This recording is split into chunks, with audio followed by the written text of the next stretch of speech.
We're at the NAMAD annual meeting. I'm here with the man himself, Perry Watson IV, president of NAMAD. Perry, the show seems like it's definitely leveled up this year. You know what? It definitely is a whole nother level.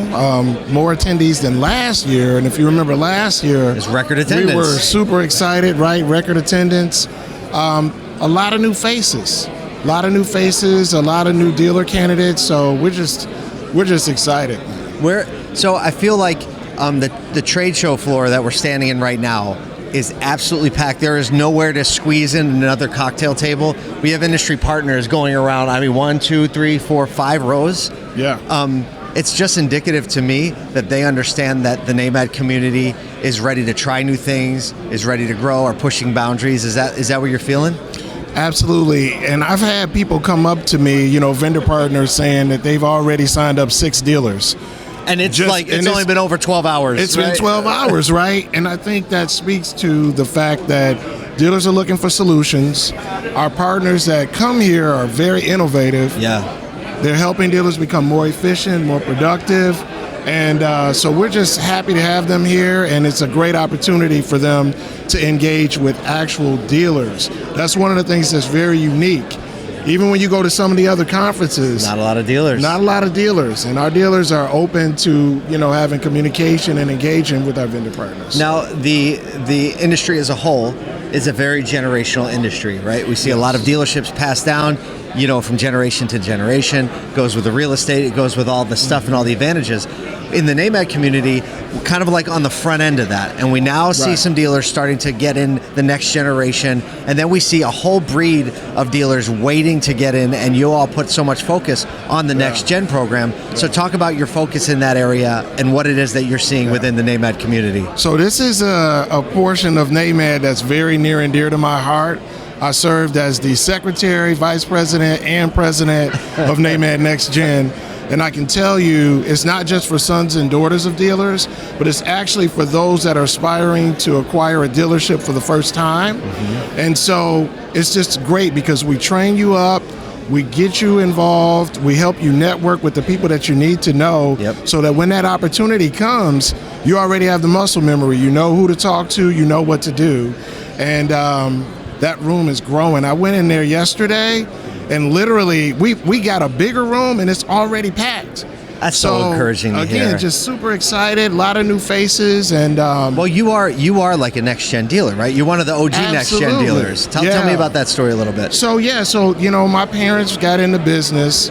I've been in the business since 2000, but we got an opportunity for a deal, and I became the general manager.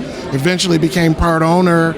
And then evolved to, we sold our dealership in 2020 and then, transitioned out the business. But I've still been in the automotive industry advocating for dealers. And well, your family stayed in too. Yeah, yep. So my father is still a dealer with a business partner. And so we just had several of our next gen members become dealers. Some sons and daughters, some, brand new to the business. So when you see people come in and then evolve and get that deal, man, there's no greater feeling than that. I think that's the essence of the industry as a whole. Yeah. And it's fun to see it all under one roof here.